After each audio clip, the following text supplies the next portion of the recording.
Nosso que estais nos céus, na luz dos sóis infinitos,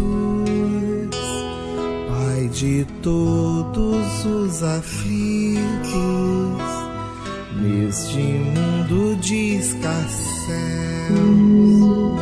santificado Senhor, seja o teu nome sublime, que em todo o universo exprime concórdia, ternura e amor.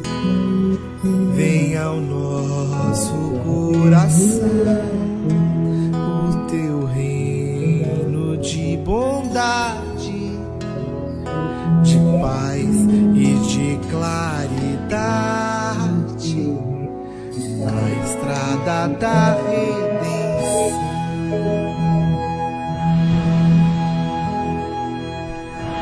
Cumpra-se o teu mandamento, que não vacila e nem erra, nos céus como em toda a terra, de luta e de sofrimento.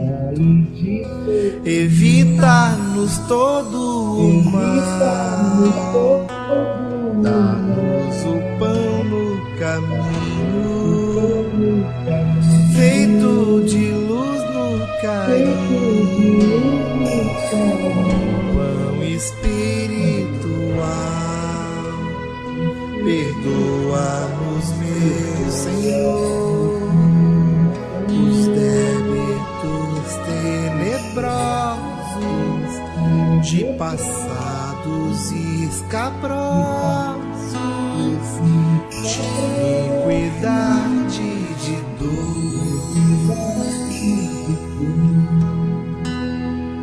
Auxilia-nos também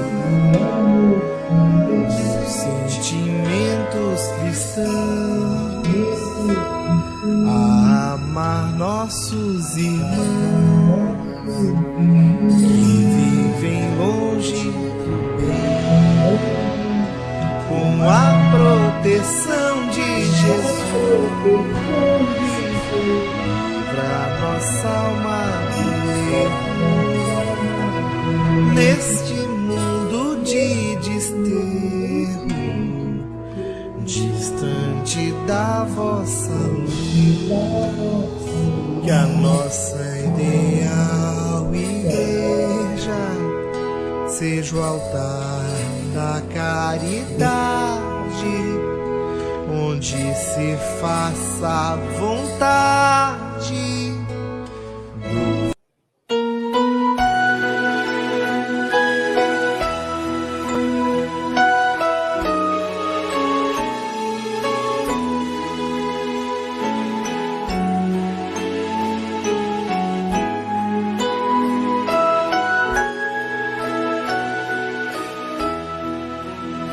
Vamos unidos a Sheila, numa alegria sem fim, cantar com os passarinhos que esvoaçam no jardim.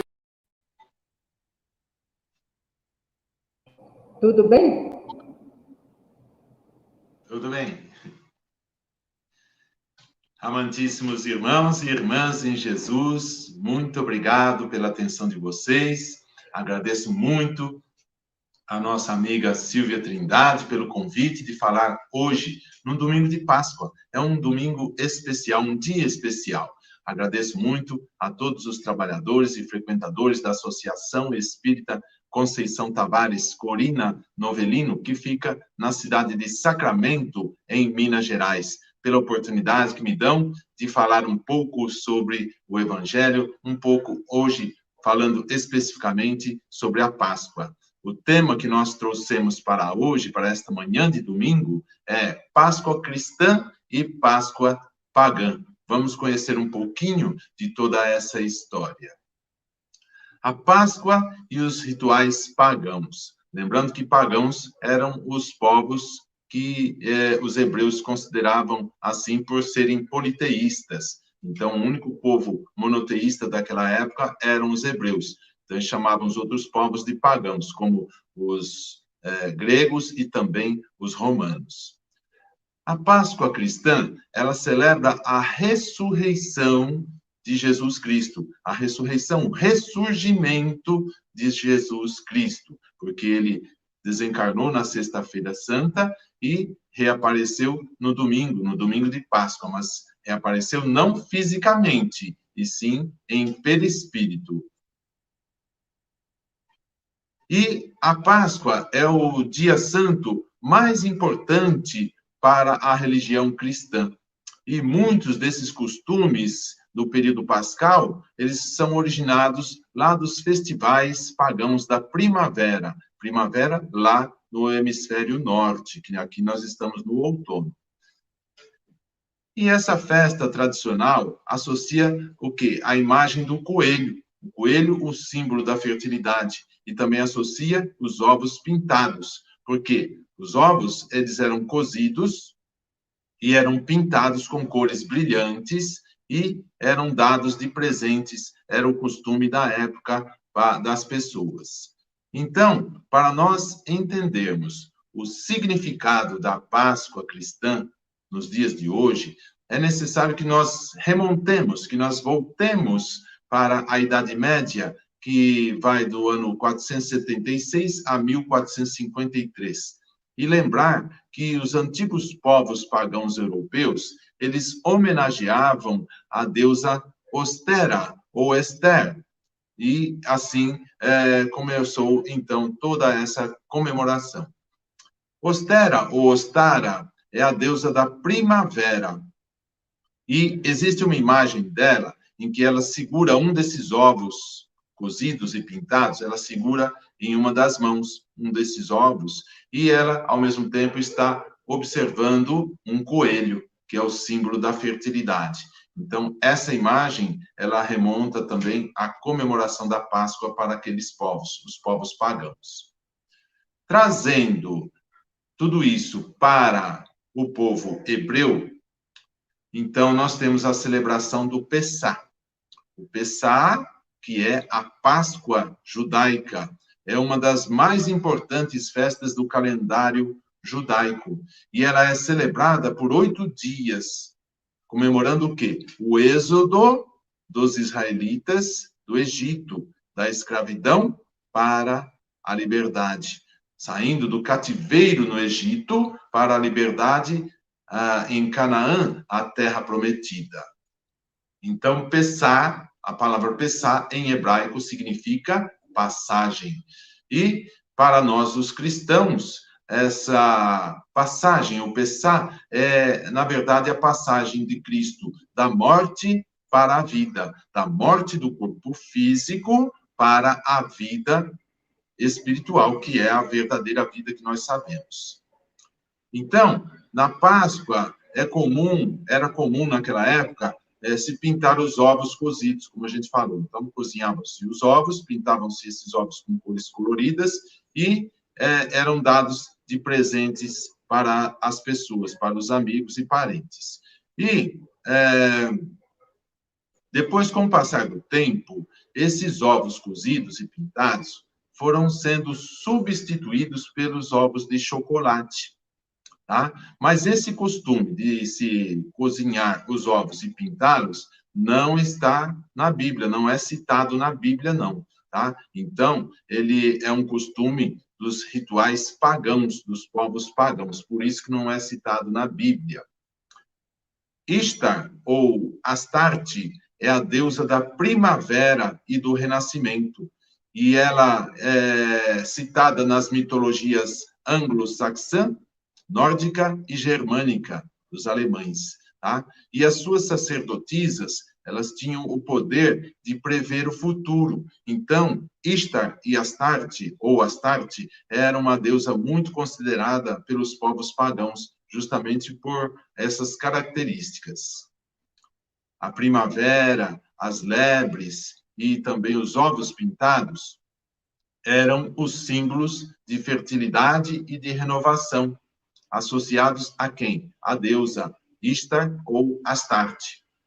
E a lebre, e não o coelho, era o seu símbolo. Então, eles usavam mais a lebre do que o coelho naquela época.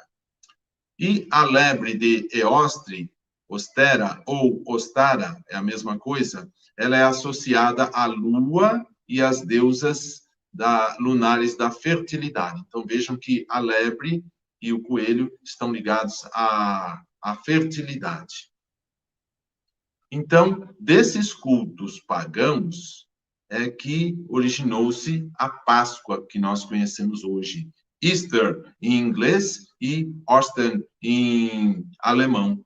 E, com o passar do tempo, elas eram, então, comemoradas pelos povos pagãos, e foi se passando o tempo, e ela foi absorvida e misturada com as comemorações judaico-cristãs. Então, os hebreus começaram também a comemorar a Páscoa, que nós agora já sabemos que é o Pessá, a passagem do povo hebreu do Egito, da escravidão, para Canaã, a liberdade.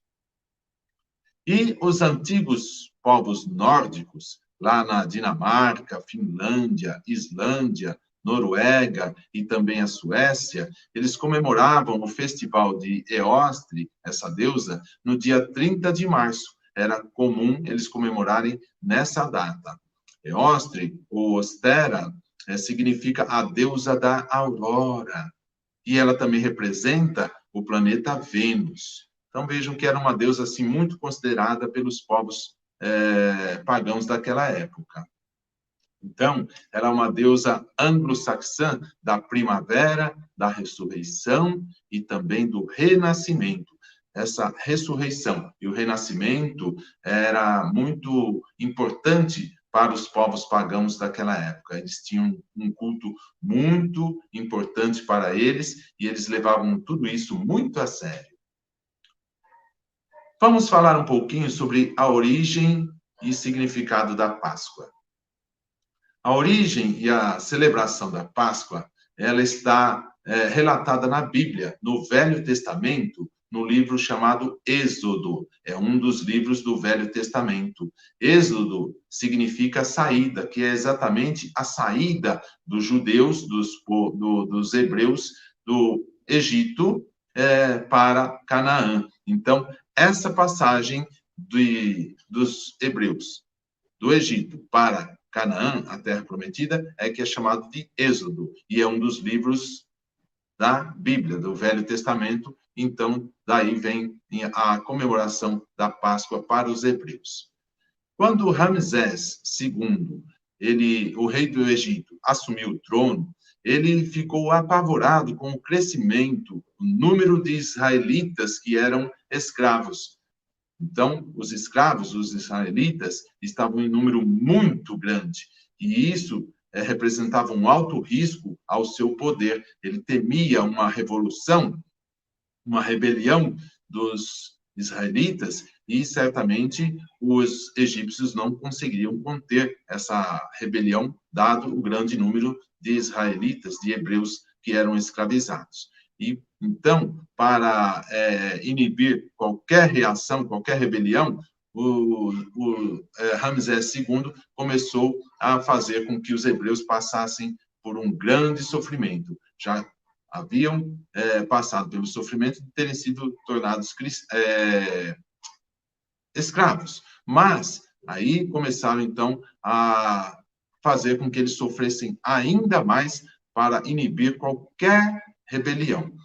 Então, conta a Bíblia que Deus, sabendo disso, deu a Moisés o poder para que ele tirasse o seu povo do Egito e levasse até Canaã. E para isso, deu a Moisés alguns poderes. Moisés, ele era um hebreu, né, de nascimento, tornou-se um grande general egípcio, muito querido lá, e ele conhecia muito bem a geografia de toda aquela região, do Egito, deserto e tudo mais. E ele, então, levou o povo do Egito para Canaã. Mas vamos analisar uma coisa. Hoje em dia, se nós formos chefiar um grupo de 4, 5, 10 pessoas já é um pouco difícil, porque cada pessoa tem uma personalidade, cada pessoa tem o seu jeito de ser, de agir, de pensar. É uma individualidade, então fica um tanto difícil, às vezes, o convívio com as pessoas. Imagine Moisés, naquela época, que o povo hebreu era um povo indisciplinado, era um povo arredio, um povo difícil de lidar. E não eram 4, 5, 10 pessoas, não. Era um grupo de 600.000 pessoas no deserto. Imagine você sozinho lidar com 600.000 pessoas no deserto, um povo arredio, um povo indisciplinado. Para isso, então, o Moisés, ele lançou mão da ideia de um Deus vingativo, um Deus que castigava as pessoas, justamente para manter as pessoas sob seu controle. Ele sabia que Deus não era isso, mas ele teve de lançar mão dessa ideia para manter o controle do povo e levá-lo até Canaã, a terra prometida. Então, quando chegassem lá em Canaã, e o povo hebreu, então, estivesse totalmente fora do Egito, seria comemorada a primeira Páscoa, o primeiro Pessá, a primeira passagem do povo hebraico. Então, essa celebração recebeu o nome de Pessá, como nós já vimos, que significa o quê? Passagem. A passagem da escravidão para a liberdade. Daí, então, é que surgiu o nome Páscoa, que nós conhecemos no dia de hoje. Vem do hebraico Pessá, passagem. E a ressurreição, ela simboliza o início de uma vida nova, de uma nova vida. Então, todos nós fazemos a nossa ressurreição no dia a dia, quando nós nos propomos a nos tornarmos pessoas melhores, pessoas diferentes, voltadas para o amor, para a caridade, para o bem ao próximo, isso já é uma ressurreição. Então, a ressurreição, ela é tida nesse sentido, o início de uma nova vida, de uma vida nova. E o domingo de Páscoa, então, ele marca a passagem da morte para a vida, das trevas para a luz, a morte do corpo físico para a vida do espírito, a vida espiritual, que nós espíritas sabemos que é a verdadeira vida, já que o corpo físico, ele perece, ele morre, ele se decompõe, mas o espírito continua, porque o espírito foi criado por Deus, simples e ignorante, e é imortal. Então, nós sabemos que a verdadeira vida é a vida espiritual. Vamos falar um pouquinho sobre a data da Páscoa. A Páscoa, ela é comemorada no domingo seguinte da primeira lua cheia da primavera. Primavera para eles lá no hemisfério norte, para nós aqui, outono, tá? Então, o domingo seguinte, a primeira lua cheia para nós do outono, é então o domingo que nós comemoramos a Páscoa. E, então, entre o Carnaval e a Páscoa existe um período que chamamos de Quaresma. É um período de aproximadamente 46 dias, que vai da quarta-feira de cinzas até o domingo de Páscoa. É o período chamado de Quaresma. Então, a celebração da Páscoa, ela dura cerca de 50 dias. E ela tem início no domingo da ressurreição, que é o domingo que Jesus então apareceu primeiramente para Maria de Magdala, ou Maria Madalena, personagem que nós falamos há pouco tempo, numa outra live, e posteriormente ele aparece para os seus apóstolos. Um deles, chamado Tomé, duvidou que Maria de Magdala, tivesse visto Jesus. Então, Jesus, aparecendo para os apóstolos, ele pediu para que Tomé tocasse as suas feridas, as suas chagas. E tocando as chagas, Tomé acreditou. E ele diz, você acreditou porque viu. Feliz daquele que acredita sem ter visto. Então, esse período vai do domingo de ressurreição até o fim de Pentecostes, quando se relembra a descida do Espírito Santo aos apóstolos sob a forma de línguas de fogo. Vamos conhecer alguns dos símbolos pascais, os símbolos da Páscoa. E o primeiro deles são os ovos. Os ovos, eles trazem em si a imagem de uma nova vida. É o símbolo da renovação, porque é do ovo que surgem, então, uma vida nova. As aves, elas têm os seus ovos, e a partir dos ovos é que nascem, então, novas aves. E, então, é um símbolo da renovação de uma vida nova que está surgindo. E, ainda falando dos ovos, nós já sabemos que, antigamente, os povos pagãos, eles cozinhavam os ovos, pintavam os ovos com cores brilhantes e coloridas e davam de presentes para as pessoas queridas. E esse costume acontecia lá no Antigo Egito, na Pérsia, e também na China e na Europa do século XVIII. Todos esses povos tinham esse costume de pintar os ovos e dar de presentes para as pessoas.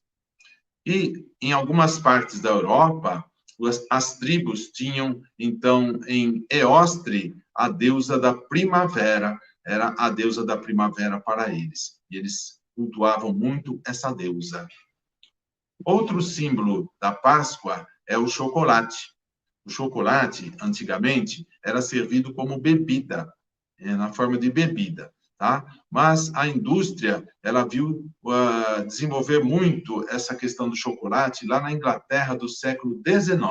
Então, na Inglaterra do século XIX, o chocolate desenvolveu-se muito na sua indústria. E foi, então, nessa época que apareceu o primeiro ovo de chocolate. E não demorou muito para que essa ideia do ovo de chocolate se disseminasse, se espalhasse pelo mundo todo, pelo mundo afora, em todos os países do mundo, e é por isso que hoje nós temos os ovos de chocolate, que, aliás, estão pela hora da morte, né? Estão caríssimos. Eu nunca imaginei comprar um ovo de Páscoa para pagar no cartão de crédito em 10, 12 vezes. Então, a gente compra o ovo hoje, e quando termina de pagar o ovo, já está na próxima Páscoa, de tão caro que está. Mas, enfim, é uma tradição que a gente tem até os dias de hoje. Outro símbolo da Páscoa é o coelho. O coelho de Páscoa, ele é uma atualização do antigo símbolo pascualino, que é a lebre. A lebre, que é parente do coelho, e é considerada sagrada para a deusa Eostre, que nós já conhecemos, a deusa da primavera. Então, no século XVIII, os colonizadores alemães, eles levaram para os Estados Unidos da América a ideia dos coelhos de Páscoa. E aí, os americanos, os norte-americanos, gostaram muito dessa ideia, adotaram essa ideia, e é por isso que nós aqui na América temos também, na figura do coelho, o símbolo da Páscoa. Outro símbolo da Páscoa é a pomba. A pomba, ou colomba pascal, na verdade, é um pão doce enfeitado na forma de uma ave, representando justamente a pomba, tá? A pomba, que é também um símbolo cristão. Então, a pomba é também um símbolo pascal, um símbolo da Páscoa. E para nós espíritas, o que significa exatamente a Páscoa? Será que a Páscoa para nós é somente a gente comprar ovos de chocolate, distribuir entre as pessoas queridas? Será que a Páscoa para nós espíritas é somente a gente reunir os parentes, os amigos, num almoço de confraternização? Será que é só isso? Não, a gente sabe que não. A Páscoa, como nós sabemos, ela já era comemorada muito tempo antes de Jesus. E muito tempo antes também dos próprios hebreus. Já era comemorada pelos povos pagãos. Depois é que os hebreus, eles começaram a fazer a sua comemoração pelo Pessá. E, então, como nós vimos também, esse Pessá significa o quê? A passagem do povo hebreu do Egito para Canaã, a terra prometida, a passagem da escravidão para a liberdade. Então, para nós espíritas, a Páscoa, ela simboliza o renascimento, simboliza a renovação do homem velho para o homem novo. E é a isso que nós, espíritas, chamamos de reforma íntima ou reformulação moral, que é quando nós nos livramos dos pensamentos, dos sentimentos, dos padrões, dos instintos negativos, tudo que há de ruim em nós, a gente se livra disso, e então começa a praticar o amor, a caridade, a humildade e o perdão que Jesus nos ensinou. Quando nós fazemos essa transformação, na verdade, estamos fazendo a nossa reforma íntima ou a nossa reformulação moral, para que um dia cheguemos a ser espíritos puros e passemos a morar nos mundos celestes ou divinos, onde o mal não existe sequer em pensamento. São mundos que vale a pena a gente conhecer.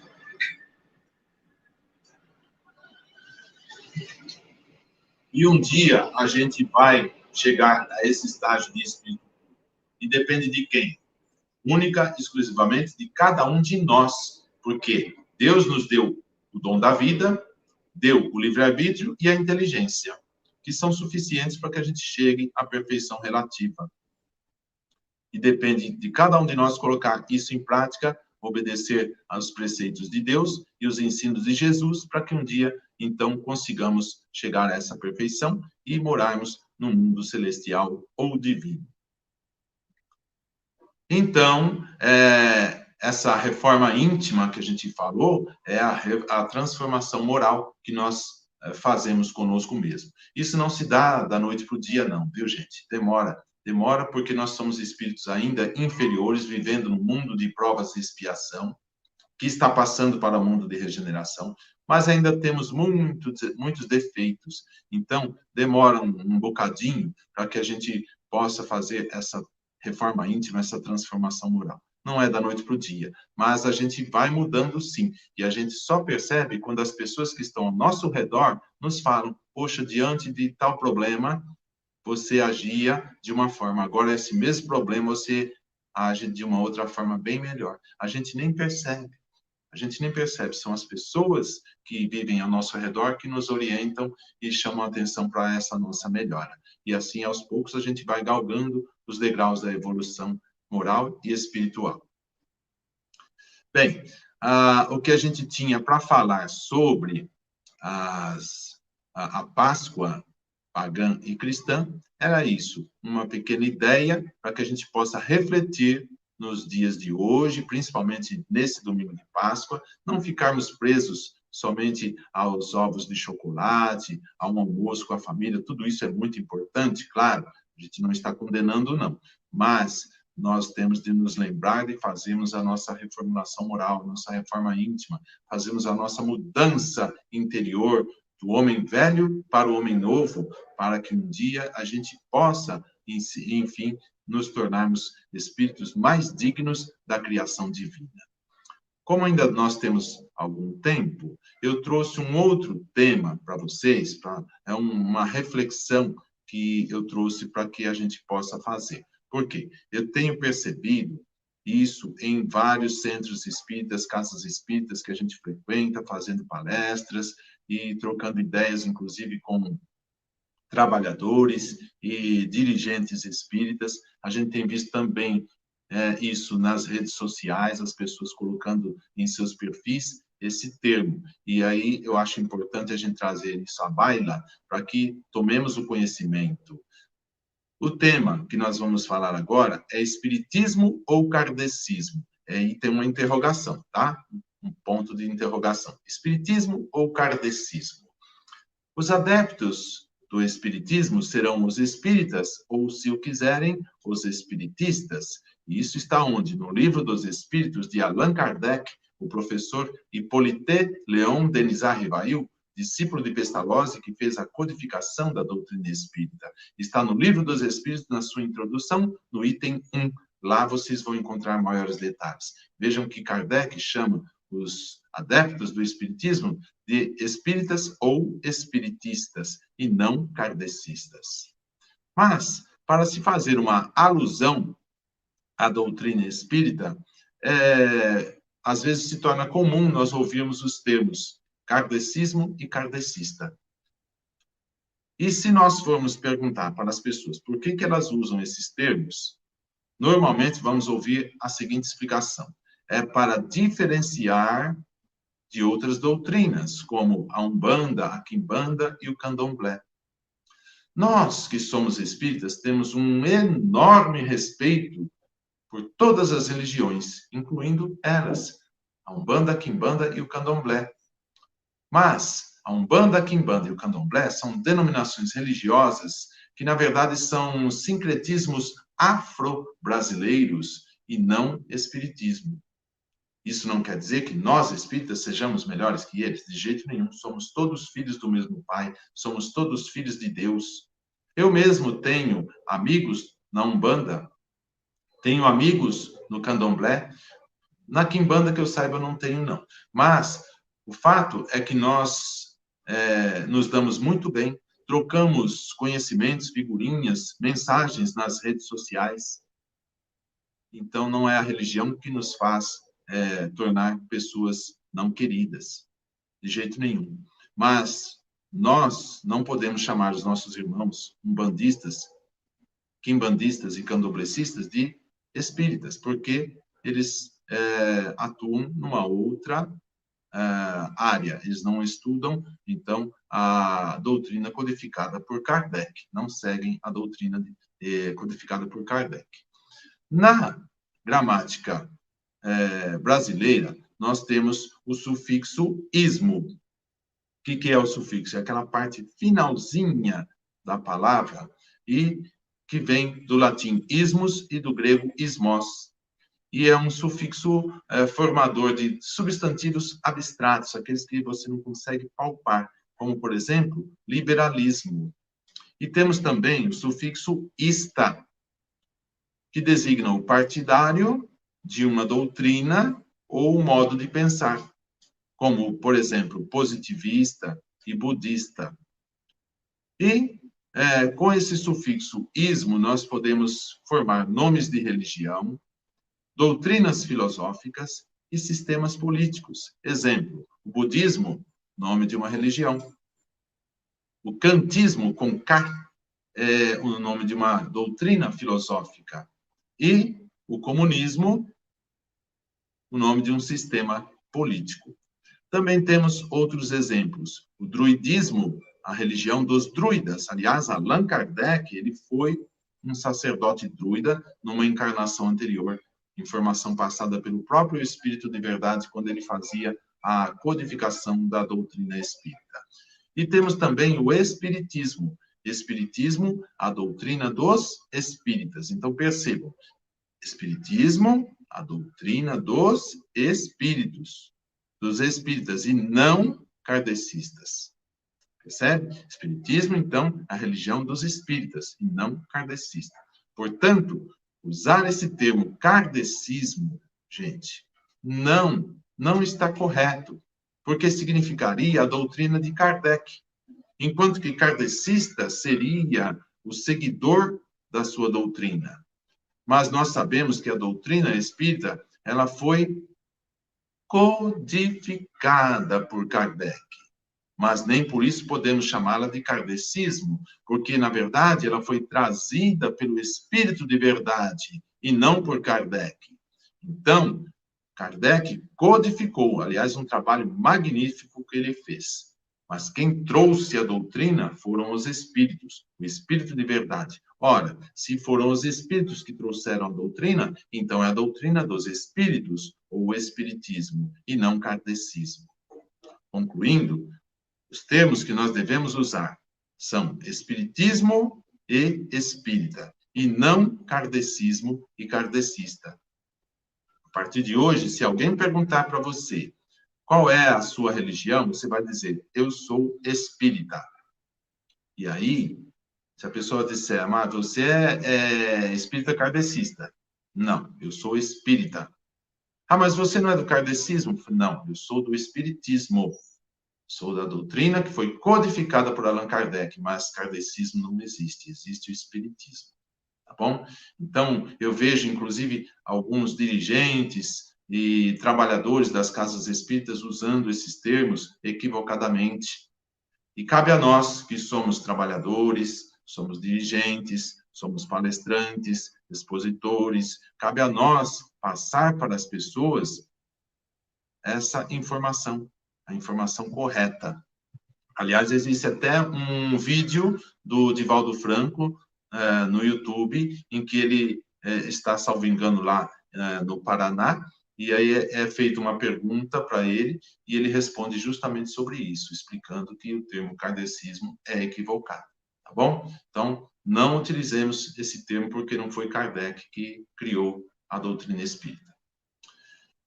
Eu fui fazer umas pesquisas em dicionários e eu constatei que em alguns deles aceitam esses dois termos, kardecismo e kardecista. Mas nós sabemos que conceitual e doutrinariamente esses termos estão incorretos, estão equivocados, tá bom? Pelos motivos que a gente acabou de explicar para vocês. Então, eu pesquisei 6 dicionários, 3 deles aceitam equivocadamente os termos kardecismo e kardecista.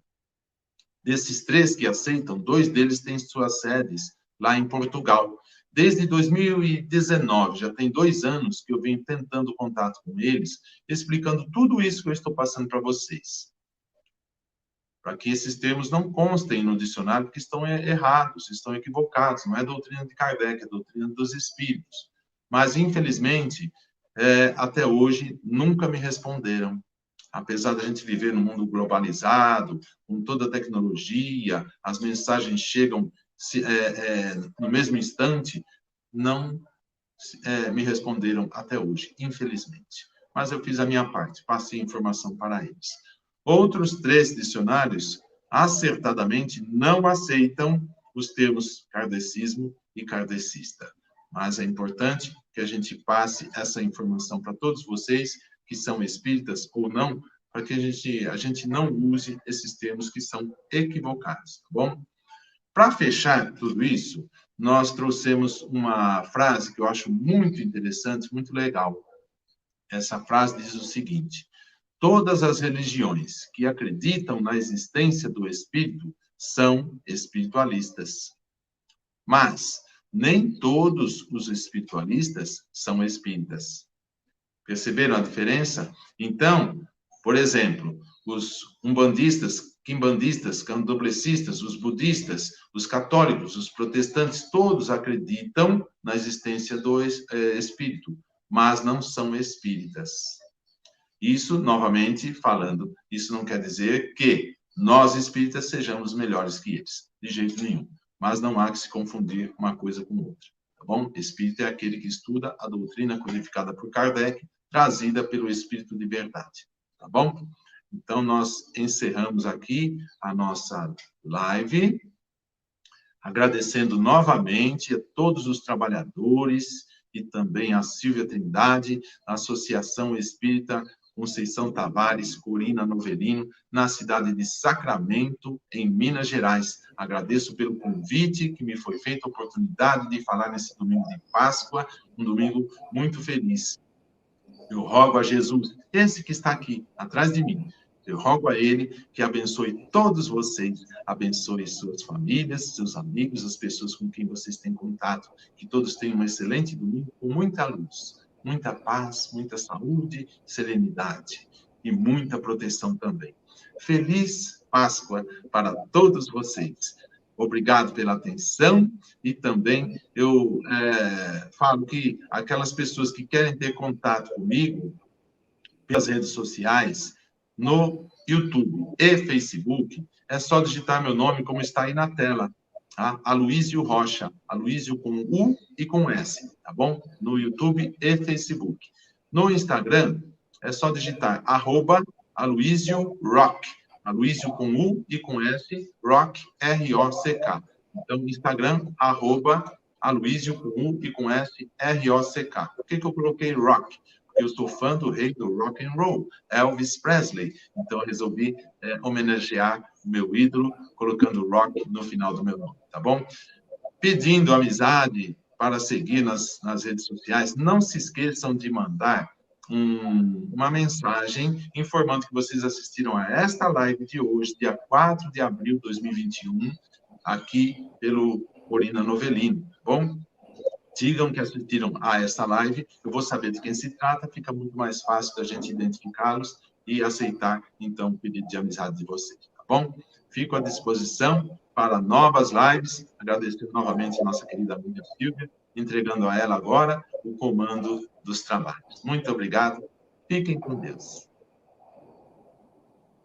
Nós que te agradecemos, irmão, pelos esclarecimentos, pelas palavras belas que você falou hoje aqui para nós, que muitas pessoas não sabem distinguir, né? Mas você foi muito claro e muito feliz na sua explanação. Nós te agradecemos por aceitar o nosso convite para falar hoje, dia 4/4 de 2021. E neste momento, nós rogamos a assistência desses amigos espirituais, deste centro Corina Novellini, que eles possam nos amparar, fortalecer toda a humanidade.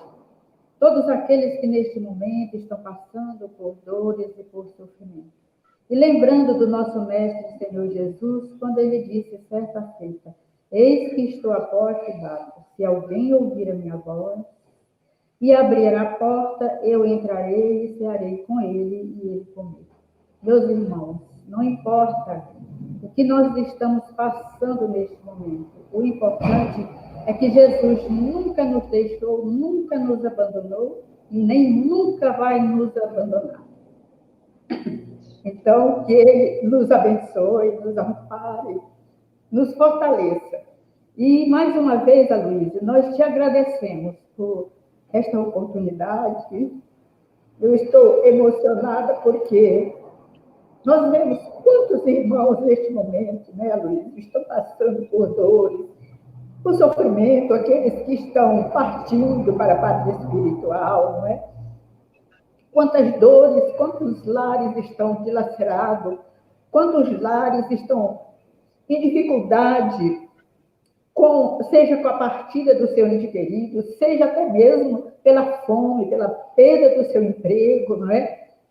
Estão praticamente sem dignidade, mas nós sabemos que Jesus está conosco e não vai nos abandonar. E neste momento nós agradecemos, e aqueles irmãos que vão ouvir esta live posteriormente, que pense, que abra o seu coração e pense que todos aqueles que neste momento que passam por dificuldades são também nossos irmãos. Nós podemos ter nossos lares, ter os nossos alimentos, mas que olhemos adiante para aqueles que não têm nada para se alimentar e para dar para os seus filhos, não é? Que é muito doído. Uma criança pedir ao seu pai um pão e ele não ter para dar. Que Jesus abençoe toda essa humanidade que está sofrendo, que está passando por imensas dores, por sofrimento atrozes. Mas sabemos que Deus e Jesus não nos abandonou e nem vai nos abandonar. Ele está no comando. Que assim seja, graças a Deus.